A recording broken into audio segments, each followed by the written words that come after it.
हाय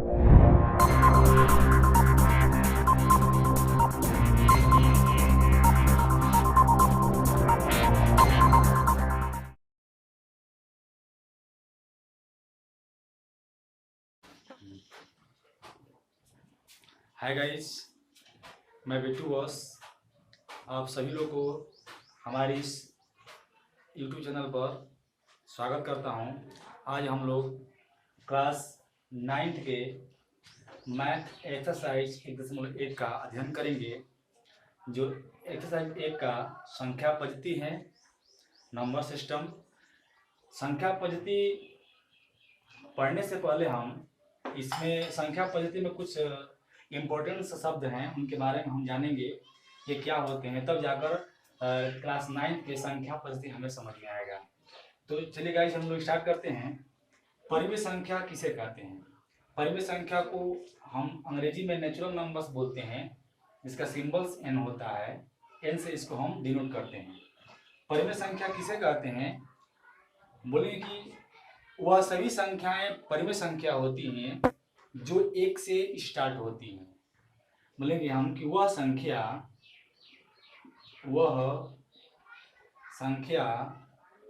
जो 1 से प्रारंभ होता है उसे परिमेय संख्या कहते हैं। अब एक बात इसमें आ रहा है कि परिमेय संख्या, सबसे छोटी परिमेय संख्या क्या होती है? तो सबसे छोटी परिमेय संख्या, इसमें इंपॉर्टेंट बात करें क्या हम, सबसे छोटी परिमेय संख्या यही हमारा 1 होता है। लेकिन अगर बात यहां पर आ जाए कि सबसे बड़ी परिमेय संख्या, सबसे बड़ी परिमेय संख्या, तो हम इसे नहीं बता सकते हैं, हम बोलेंगे इन्फिनाइट। ये आगे कितनी परिमेय संख्या बड़ी होती है इसे हम ज्ञात नहीं कर सकते हैं, छोटी बता सकते हैं। उस तरह ये पूर्ण संख्या होता है। गाइस, परिमेय संख्या समझ में आया? वह संख्या जो 1 से स्टार्ट होती है, जैसे 1 2 3 4 5 इस तरह से आगे तक, ये परिमेय संख्या होता है। ठीक उसी तरह से पूर्ण संख्या के बारे में हम जानेंगे। पूर्ण संख्या किसे कहते हैं? तो बोलेंगे वह संख्या, सिंपल चीज है, वह संख्या जो 0 से प्रारंभ होता है उसे पूर्ण संख्या कहते हैं, उसे पूर्ण संख्या कहते हैं। इसे आप लोग फिल कीजिएगा। सबसे छोटी पूर्ण संख्या कौन सी होती है? सबसे छोटी परिमेय संख्या 1 और सबसे छोटी ये पूर्ण संख्या, सबसे छोटी पूर्ण संख्या हमारा 0। और इसी तरह से सबसे बड़ी पूर्ण संख्या की बात करें तो इसमें भी हमारा क्या होता है? इन्फिनाइट होता है। हम इसे नहीं बता सकते हैं कि सबसे बड़ी पूर्ण संख्या क्या होती है। तो परिमेय संख्या ये हमारी पूर्ण संख्या ये। अच्छा, एक शब्द, एक बात में हम और तय कर सकते हैं, पूर्ण संख्या किसे कहते हैं? याद करने की सबसे छोटा चीज, सीधा बोलेंगे कि परिमेय संख्या ये हमारा होता है ना, परिमेय संख्या। हम बोले परिमेय संख्या के आगे 0 जोड़ने पर वह टोटल जो संख्या आगे तक बढ़ती जाती है वह हमारी क्या कहलाती है? पूर्ण संख्या। बात तो वही हुआ कि जो 0 से स्टार्ट हुआ वो पूर्ण संख्या कहलाएगी, जो 1 से स्टार्ट हुआ परिमेय संख्या कहलाएगी। ठीक है। अब गाइज हम लोग आगे बात करेंगे। पूर्ण संख्या हो गया, पूर्णांक संख्या के बारे में बात करेंगे। गाइज हम लोग याद करेंगे आगे पूर्णांक संख्या। पूर्णांक संख्या किसे कहते हैं? पूर्णांक को हम इंटीजर के नाम से जानते हैं।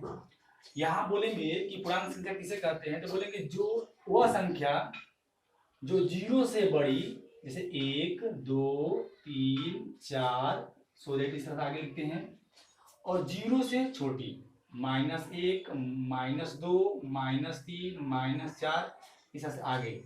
जो यह हमारे टोटल समूह होता है इसे हम क्या कहते हैं, पूर्णांक कहते हैं। जीरो से बड़ी और जीरो से छोटी जो समूह होता है संख्याओं का उसे हम क्या कहते हैं, पूर्णांक संख्या कहते हैं। इसमें जो बात करते हैं जो जीरो से बड़ा होता है, जीरो से जो बड़ा होता है इसे हम धन पूर्णांक कहते हैं। तो गाइस जो धन पूर्णांक का परिभाषा होगा हम बोलेंगे कि वह सभी संख्याएं धन पूर्णांक होते हैं जो जीरो से बड़ा होता है। उसी तरह से क्या होता है जो जीरो से छोटा होता है उसे हम ऋण पूर्णांक कहते हैं, ऋण पूर्णांक। यहाँ पर हम लोग इसको ऋण पूर्णांक कहते हैं। अब रह गई बात ये आखिर जीरो क्या बोलते हैं, तो इसको बोलते हैं हम मूल बिंदु। ये मूल बिंदु होता है, इसको जब संख्या रेखा पर दर्शाते हैं तो मूल बिंदु के नाम जानते हैं। और इसका जो पावर होता है जीरो ना ही ऋणात्मक होता है और न ही धनात्मक होता है। तो इस चीज को हम लिख लेंगे शून्य, यहाँ पर बोलेंगे शून्य न ही ऋणात्मक और न ही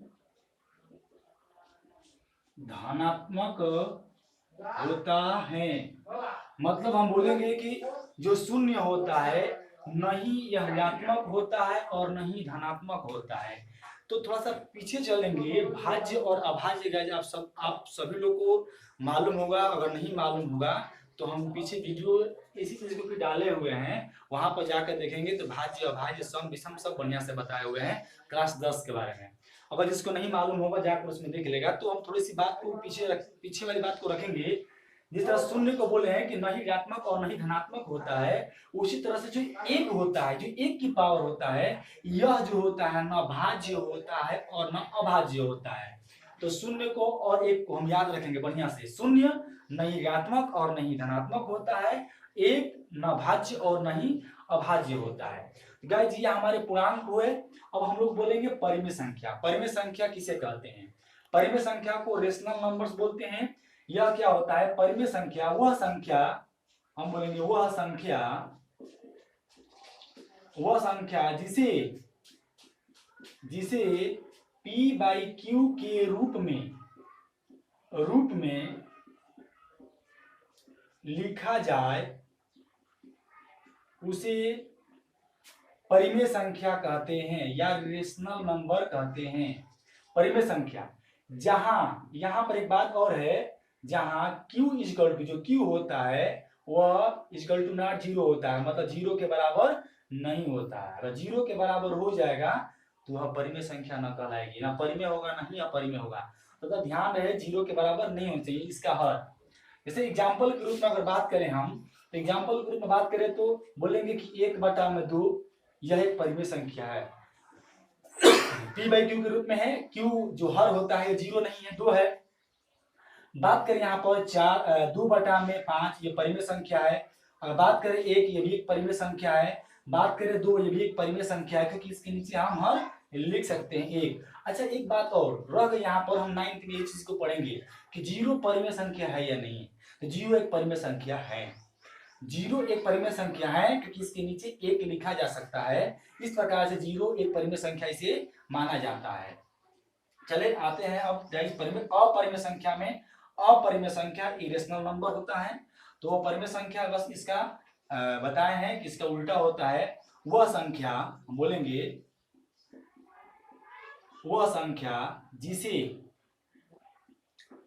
P बाई Q के रूप में नहीं लिखा जा सकता है, नहीं लिखा जा सकता है, मतलब इसे P बाई Q के रूप में नहीं लिखा जाता है। यहां भी बात करेंगे हम जहां Q equal to not zero होता है। तो इस बात को ध्यान रहे कि P बाई Q के रूप में लिखा जाए तो परिमेय संख्या, P बाई Q के रूप में नहीं लिखा जाए तो अपरिमेय संख्या। तो इसका भी एक एग्जाम्पल बात कर लेते हैं। अगर कहें कि एक परिमेय संख्या है कि अपरिमेय संख्या, तो ये परिमेय संख्या ऊपर पढ़ चुके हैं। एक हमारा परिमेय अपरिमेय नहीं होगा। √2 यह एक अपरिमेय संख्या है, √3 यह एक अपरिमेय संख्या है। लेकिन बात करें √4 यह क्या अपरिमेय संख्या है? बोलेंगे नहीं, यह अपरिमेय संख्या नहीं है। क्योंकि इसका मान कितना होता है, तो 2 होता है, ये इसमें से निकल जाता है। 2 हमारा क्या है, परिमेय संख्या, तो इसलिए हमारा परिमेय नहीं होगा। √5 ये हमारा अपरिमेय संख्या है। √6 ये हमारा अपरिमेय संख्या है। तो गाइस आप समझ चुके होंगे कि किस प्रकार से एग्जाम्पल दिया जा सकता है।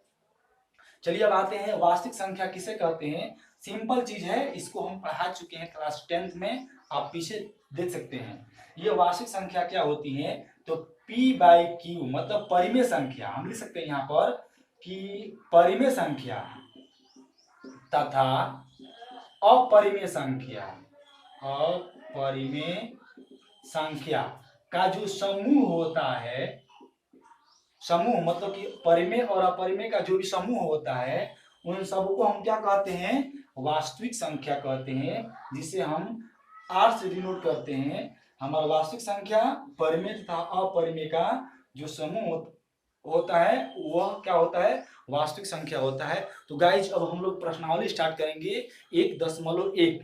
अब इसमें हम एक बात करेंगे कि सवाल किस प्रकार से पूछता है। सवाल पूछता है कि 2 और 5 के बीच 5 परिमेय संख्या लिखिए, 2 परिमेय संख्या लिखिए। इस टाइप का सवाल हम किस प्रकार से करते हैं, हम बहुत इजी बताएंगे, बहुत आसान बताएंगे, जो आप लोग को एक बार में समझ में आ जाएगा गाइज। तो हम लोग स्टार्ट करेंगे 1.1।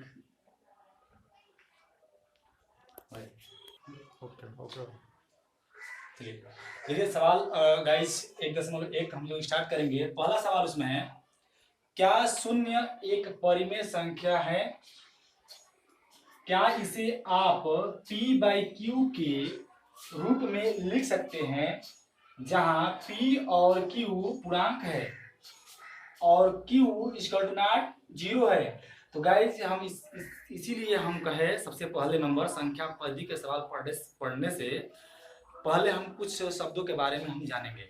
देखिए हम उस शब्द में हम आपको पूर्णांक के बारे में बताए हैं, P/Q के रूप में बताए हैं, शून्य के बारे में बताए हैं कि शून्य परिमेय है या नहीं है। शायद आप लोग बता चुके होंगे कि परिमेय संख्या है या नहीं है।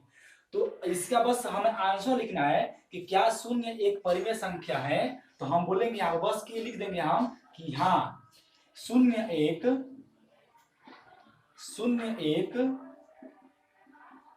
परिमेय संख्या है।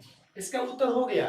फिर क्या इसे आप P/Q के रूप में लिख सकते हैं। जब परिमेय संख्या है तो जाहिर सी बात है कि इसके P/Q के रूप में लिखेंगे। फिर लिखेंगे कि हाँ इसे P/Q के रूप में लिख सकते हैं। तो क्या होगा P/Q के रूप में जी, इसको एक P/Q के रूप में हो गया। अब कह रहे हैं कि जहां P और Q पूर्णांक हैं और Q = 0 है, तो जाहिर सी बात है तो लिखेंगे हम कि P = 0 और Q = 1। तो P/Q के रूप में हमारा ये हो गया। तो 0 भी एक पूर्णांक संख्या पूर्णांक होगा और 1 भी हमारा पूर्णांक होगा। मैं पूर्णांक को बता चुका हूँ, समझ में नहीं आओगा इस तो पूर्णांक में जाकर देखिए, समझिए, अब तब दाम समझ आएगा पूर्णांक 0 है और ये भी 1 है। तो हमारा ये जो कहा कि P और Q पूर्णांक है, तो 0 भी पूर्णांक है और 1 भी पूर्णांक है। और हमारा Q = 0, देखिए Q का मान कितना आया है, 1 आया है, अतः Q = 0 हमारा दर्शा रहा है। तो गाइस ये हमारा पहला प्रश्न का ये आंसर हुआ। 3 और 4 के बीच में 6 परिमेय संख्याएं ज्ञात कीजिए। तो गाइस मैं पीछे भी यही बताया था कि जब कोई देखा 2 और 4, 3 और 4 कुछ भी संख्या यहाँ पर दे, आज 6 परिमेय संख्या ज्ञात करने के लिए बोले, 10 परिमेय संख्या ज्ञात करने के लिए बोले, कुछ भी यहाँ पर बोले परिमेय संख्या ज्ञात करने के लिए, तो हम इसके एक अच्छा ट्रिक, छोटा ट्रिक बताएंगे, आप सब लोग एक बार में हो जाएगा ज्ञात। देखिए हम बताते हैं, जब कभी इस तरह से सवाल हो तो गाइस देखिए क्या करिएगा कि संख्या को आप इस तरह से रीड करिएगा, गोला खींच लीजिए, घेर लीजिएगा उसको। घेरने के बाद ठीक हमारा यहीं पर है, क्या लिखा हुआ है 6। तो 6 में क्या करिएगा, एक आप इसमें ऐड कर दीजिएगा। 6 एक कितना आ जाएगा, 7। अभी 7 को क्या करना है, यहां पर देखिए लिखा है 3 और 4। 3 और 4 यहाँ पर 3 और 4 के बीच 6 परिमेय संख्या ज्ञात करना है। ये 7 को क्या करना है कि ऊपर नीचे गुणा भाग करना है। देखिए तो हम क्या करेंगे, 7 से गुणा किए और 7 से भाग कर दिए, ताकि हमारे मान में कोई अंतर नहीं होगा। इसमें भी ये करेंगे, हम 7 से गुणा करेंगे और 7 से भाग देंगे। तो यहाँ पर कितना हो जाएगा गाइस, 17 का 21 बटा में 7 और 7 का 28 बटा में 7। ये गाइस हमको इतना हो गया। अब इसके बीच में ज्ञात करना है। जब बीच में ज्ञात करने के लिए होता है तो ना हम इस संख्या को लिखते हैं और ना ही इस संख्या को लिखते हैं, इनके बीच की संख्या लिखते हैं। तो 21 के बाद कितना होता है, तो 22 बटा में 7, यहाँ पर हो जाएगा 23 बटा में 7, यहाँ पर हो जाएगा 24 बटा में 7, यहाँ पर हो जाएगा 25 बटा में 7, यहाँ पर हो जाएगा 26 बटा में 7, यहाँ पर हो जाएगा 27 बटा में 7। तो गाइस देखिए 6 परिमेय संख्या ज्ञात करने के लिए बोला है, तो हम 6 परिमेय संख्या ज्ञात करेंगे। देखिए 1 2 3 4 5 6, इस प्रकार से हमारा यही क्या हो जाएगा, आंसर हो जाएगा। समझ में आया guys? Question number 3, question number 3 same question number 2 की तरह होगा। ये आप लोग को करने के लिए देंगे, लेकिन हम बता भी देंगे इसको कि किस प्रकार से होगा, इसको हल कैसे करेंगे। तो पढ़ते हैं 3 बटा में 5 और 4 बटा में 5 के बीच 5 परिमेय संख्या ज्ञात कीजिए। तो उसमें 6 परिमेय संख्या ज्ञात करना था, इसमें 5 परिमेय संख्या ज्ञात करना था। लेकिन अगले सवाल जो बताए थे और इस सवाल में कुछ अंतर है, उसमें बटा में नहीं दिया था, इसमें बटा में दिया है। तो इस सवाल को कैसे करेंगे, तो गाइस कुछ चेंजिंग नहीं, सेम करेंगे। देखिए यहाँ पर 5 परिमेय संख्या ज्ञात करने के लिए बोला है। तो गाइस अब आप लोग बोलेंगे 5 दिया है और इसमें क्या करना पड़ेगा, 1 जोड़ना पड़ेगा। यहाँ पर 1 कितना हो जाएगा, 6 हो जाएगा। अब 6 को क्या करेंगे इसमें हम, तो 3 बटा में 5 और लिख लेंगे हम थोड़ा सा दूरी बनाकर और 4 बटा में 5। अब इसको कैसे क्या करेंगे, हम लिखेंगे 6 से गुणा करेंगे और 6 से भाग देंगे। इसमें भी क्या करेंगे, हम 6 से गुणा करेंगे और 6 से भाग देंगे। तो देखिए 3 6 का 18 हो जाएगा और 6 5 का 30 हो जाएगा। यहाँ पे लिखेंगे और 4 छक्का कितना हो जाएगा जी, 24 हो जाएगा और 5 छक्का 30 हो जाएगा। गाइस जब इसके बीच के लिखना है, कितनी संख्या है, 5 परिमेय संख्या लिखना है। तो 5 परिमेय संख्या लिखना है, जानते हैं कि इसको हम नहीं लिखेंगे कि इनके बीच की लिखना है, तो इनको तो जाहिर सी बात है लिखेंगे नहीं। तो बीच की लिखना है तो कैसे लिखेंगे, 19 बटा में 30, 20 बटा में 30 और इसके आगे हो जाएगा 21 बटा में 30, उसके बाद 22 बटा में 30, उसके बाद 23 बटा में 30, उसके बाद 24 बटा में 30। पहले गिनती करते हैं कितना हुआ, 1 2 3 4 5 6 हो गया। देखिए ना, हमको तो इसको लिखना ही नहीं था, हम इसको इसे नहीं लिखना है। ये 5 हमारी परिमेय संख्या हुआ। यही हमारा क्या हो जाएगा, उत्तर हो जाएगा। अगला हम पढ़ते हैं question number 4। Guys question number 4 last question है 1.1 का। तो इस क्वेश्चन को पढ़िए पहले। बोला है कि नीचे दिए गए कथन सत्य या असत्य हैं, कारण के साथ अपने उत्तर दीजिए। तो अब देखिए कारण भी बताना होगा कि आखिर में सत्य है तो क्यों सत्य है, असत्य है तो कैसे सत्य है, हमें कारण भी देना होगा। तो बहुत बड़ी बात नहीं है, हम पहले आपको परिमेय अपरिमेय पूर्णांक सब कुछ बता चुके हैं, तो कारण देना बहुत सरल बात है। चलिए हम कारण देकर बताते हैं भाई। और कि प्रत्येक प्राकृत संख्या एक पूर्ण संख्या होती है। तो अब देखिए बहुत आसान तरीके बताया है। तो सबसे पहले प्राकृत संख्या में क्या होती है, तो प्राकृत संख्या लिखिए। प्राकृत संख्या क्या होती है, तो 1 होता है, 2 होता है, 3 होता है, 4 होता है, 5 होता है, 16 इस तरह से होता है। अगर पूर्ण संख्या की बात करते हैं तो पूर्ण संख्या भी लिख लीजिए। हमारा पूर्ण संख्या क्या होता है, तो पूर्ण संख्या हमारा 0 होता है, 1 होता है, 2 होता है, 3 होता है, 4 होता है, 5 होता है, 16 इस तरह होता है। तो देखिए ना, कह रहा है कि प्रत्येक प्राकृत संख्या, जो ये टोटल संख्याएं हैं, क्या यह एक पूर्ण संख्या हो सकती है। तो देखिए ना, ये टोटल संख्या हमारे यहाँ पर संख्या है, तो कह सकते हैं कि सर ये पूर्ण संख्या हो सकती है। इस प्रकार से जो हमारा कथन होगा राइट होगा, बोलेंगे हम इसमें सत्य, ये कारण हुआ हमारा। अगला है कि प्रत्येक पूर्णांक एक पूर्ण संख्या होती है। तो गाइस यहाँ पर ध्यान देते हैं, देखिए पूर्ण संख्या कैसी होती है। तो आप लोग को हम बताए थे कि 0 से बड़ी 1 2 3 4 इस डिस्टेंस होती है -1 -2 -3 -4। तो ये टोटल हमारी पूर्ण संख्या पूर्णांक संख्या होती है। अब यहाँ पर देखिए पूर्ण संख्या क्या होती है। तो पूर्ण संख्या हमारी यहाँ होती है यहाँ पर 0 1 2 3 4 5 इस तरह से होती है। देखिए ऊपर वाले में देखिए और नीचे देखिए, ये पूर्णांक संख्या बोला है कि 0 से पॉजिटिव भी और निगेटिव भी ये पूर्णांक होता है। यह पूर्ण संख्या में निगेटिव तो कहीं नहीं दिखाई दे रहा है। देखिए सब कुछ ये मैटर्स इसमें है, लेकिन ये मैटर्स इसमें नहीं दिखाई देता है। जब मेल नहीं मिल पाता है, किसी एक का भी मेल नहीं मिलता है, तो वह कथन असत्य हो जाता है। इस बात को ध्यान दीजिएगा, यह हमारा कथन हो जाएगा असत्य। अगर समझ में आया तो दोबारा सुनिए हमारी बात को। फिर देखिए यहाँ पर अगला क्वेश्चन है कि प्रत्येक परिमेय संख्या एक पूर्ण संख्या होती है। तो चलिए देखिए परिमेय संख्या क्या होती है गाइस। तो परिमेय संख्या हम बोलते हैं P/Q। परिमेय संख्या के रूप में P/Q के रूप में होता है, जहाँ Q = 0 होता है। जैसे हम बोलते हैं 1 भी होता है परिमेय संख्या, 0 भी परिमेय संख्या, 2 भी परिमेय संख्या, 3 भी परिमेय संख्या, 4 भी परिमेय संख्या, क्योंकि हम नीचे एक इसका ले सकते हैं। अब कह रहे हैं कि पूर्ण संख्या होती है, तो ये बताइए कि परिमेय संख्या पूर्ण संख्या होती है। तो पूर्ण संख्या हम लिख लेते हैं यहाँ पर 0 1 2 3 4 5 16 ऐसा लिख लेंगे हम।